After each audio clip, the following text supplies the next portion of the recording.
Ask Reddit, what happened after you had love with your best friend? She became clingy. Always around, when I ate, when I went to places with friends. 13 years and 3 kids later, I haven't been able to shake her. Edit, thanks for all of the love, told my wife about the joke and she claims I follow her around the house more than her to me. I guess it goes both ways. That's what happens when you invite her to participate in your wedding. I'm going to use those exact words when I propose to my future wife. Honey, would you like to participate in my wedding? I fell in love, she didn't. Sad face. Best friends for 8 years, she and I figured out we had feelings. Had lovemaking, started dating immediately after. She got breast cancer 1.5 years into dating. Didn't skip a beat, and happily married my best friend. Got to find out what true love really is. She passed away in December. I miss my best friend. What happened is, I wanted more and fell totally in love with her. She didn't and thought it was a mistake. We tried staying friend, she became distant, I became weird. She decided that we shouldn't see each other anymore. At all. Unfortunately, we stopped being best friends after that. We got married, and she's still my best friend and we still have lovemaking. Nice. I hated doing it with her, cause she said, "You are like a brother to me," after doing it. Oof, that's rough, buddy. We bought an air fryer and a water cooler for our house, so I guess you could say things are pretty serious. You slug. I bit his head off, like I'm supposed to. Found the praying mantis. Nothing. We're still best friends. Then again, we've known each other for years and dated before we were friends. So we hooked up a few times here and there. We don't sleep together anymore. But, yeah, nothing changed. We had gotten drunk to celebrate me getting into med school, and 8 years of repressed sexual tension just poured out in a single night. The next 3 days, we were both in a panic daze. I thought I had lost my best friend for the best lovemaking of my life, and I couldn't stop thinking it wasn't worth it. The lovemaking was mind-blowing, but no one made me feel as safe or as happy, and I would trade anything to keep that. He asked, would it really be so crazy if we tried dating? We moved in together a month later. We've been together now for 7 years, got engaged. Saving up for a house and wedding. He's still my best friend. He realized he was in fact 1,000,000% gay. She decided she is 100% straight. Said it was a nice time, but she just isn't into chicks. Still my best friend. LOL, how'd that happen? I mean, if you don't bang your best friend when they ask to make sure if they are really gay or not, are you really a friend if you say no? Best friends for 7 years, and we both just went through really nasty breakups where we were cheated on. Ended up making love when he came over at like 4 a.m. one night. We ended up sleeping together daily for weeks after that. I ended up pregnant, and to be honest, I was terrified. I wasn't sure if he'd be willing to stick around given the circumstances. Turns out he was excited, having a family was all he ever wanted. We didn't start dating immediately, I didn't want us to be together solely for the fact that we were having a baby. I wanted to make sure there was an actual connection there. In October, after months of basically living together, we made it official. Baby boy is due any day now, and we couldn't be any happier.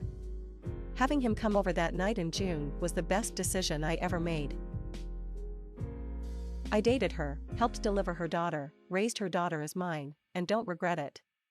Bought a house, moved in together, she began hating being a mother and staying at home all the time, started cheating with coworkers, got exposed by her 2-year-old daughter, please don't even ask how, I packed my shit and left immediately. Now she makes TikToks about how shitty I am to this day. Yet the only thing I miss about that relationship is being a father to that baby. Now she's the reason I don't think I'll ever date a woman with kids or are pregnant. Nothing against those beautiful women, but I'm honestly traumatized because I still miss that kid every day. Edit, shit, not shift. Made love. Dated. Broke up. Got back together. Got married. Had 5 kids. Took trips to Japan and Europe. And now, as I'm dying of stage 4 cancer, she is by my side, keeping me company, taking care of me, and yet even making love with me still. Edit. Thanks for all the love and kind words. You guys are awesome. People are asking, so we are both 38. Our kids are 11/10/5/4/2. The 5 and 4-year-olds have severe autism, which makes life more challenging and interesting at the same time. I worry for them most, because the world is still not made for people like them. I would have wanted to be there to protect them always. So what I'm getting here is that it's either a fantastic idea or a terrible idea. We went to sleep. And are married for 8 years now. That's a long sleep. He hates me now. Same. Said no homo, then went our separate ways. If you said it at the same time, I hope one of you yelled jinx. Otherwise, they cancelled each other out. Oh no, I knew I forgot something. I'm a guy, and I had a guy buddy who I swear wanted it. He'd make all these gay comments jokingly, but one time we were alone and I grabbed him from behind to roughhouse. He jokingly started grinding on me, and I went with it. He was starting to moan, then snapped out of it and got all embarrassed and was trying to act macho the rest of the night. I feel bad for him. If he had been honest with himself about his preferences, he'd be a much happier man. And I would have fed the shit out of him, of course. Your loss, Gary.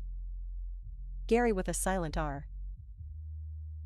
She got an upgraded title of girlfriend, then fiancé, and now wife. Dogs are man's best friend. I'm not into that sort of thing. I didn't expect this. We fought to the death. She won. We did a FWB thing for about 3 years. Whenever we were both single, we'd hook up. She lived about 300 miles away. We used to sort of dance around the possibility of actually dating, even getting married, but we never pulled the trigger. The distance was too much, I think. We loved each other very much. Got to the point where whether it was platonic or romantic love was difficult to tell, and weirdly, neither of us was in a rush to figure it out. I guess we both had faith it would work itself out as it was supposed to. And it did. She met a great guy, dated him, and married him. I performed the ceremony. After it was over, at the reception, I gave her a hug and she kissed my cheek and smiled a little flirtatiously. We both knew it was the last time she'd give me that look, and said, "Thanks for marrying me." It was one of the most purely loving, intimate moments of my life. We are still close. Not like before, but we still love each other deeply, and we always will. That love just has a more clearly defined label now, and it's a label we both respect and cherish. So yeah, it's not always a sad ending. Sometimes it's just a weird and beautiful intermission. I washed my hand and told it, "Thanks." I woke up. We had a drunken night of lovemaking and it was awful. We remained best friends and continued to harmless flirt, but all sexual tension had gone. Supported each other with new relationships and were friends for years. He died last year. At first, there was this "oh my god, what have we done" moment. And at least I thought that I ruined it, because not only was she my best female friend, she was also a family member of one of my best mates. But we soon found out we had an attraction for each other when it came to making love, so we did it until she got a boyfriend 2 years ago. Rock, paper, scissors for who was going to get plan B. The friendship 404 foot D. She recommitted to homosexuality. I miss her sometimes. Just celebrated our second Valentine's Day together, / been together a year and a half? 2.5? I forget. Feels like we have been together a lifetime, because in some ways we have. Knew him since 5th grade, became good friends with him in 10th, but didn't end up a couple for another after a year or 2 after college. I believe he always wanted to be with me, but I never knew I would feel the same way. We grew up as friends and never thought we could be compatible as lovers, and thought of something happening and losing a friend so dear. Little did I know what I was missing. Though I do understand that we both needed that time for personal growth. Life works in mysterious ways sometimes, oftentimes beautiful. Thank you again for watching. If you're new, welcome to the channel. Remember to stay hydrated and see you next time, friend.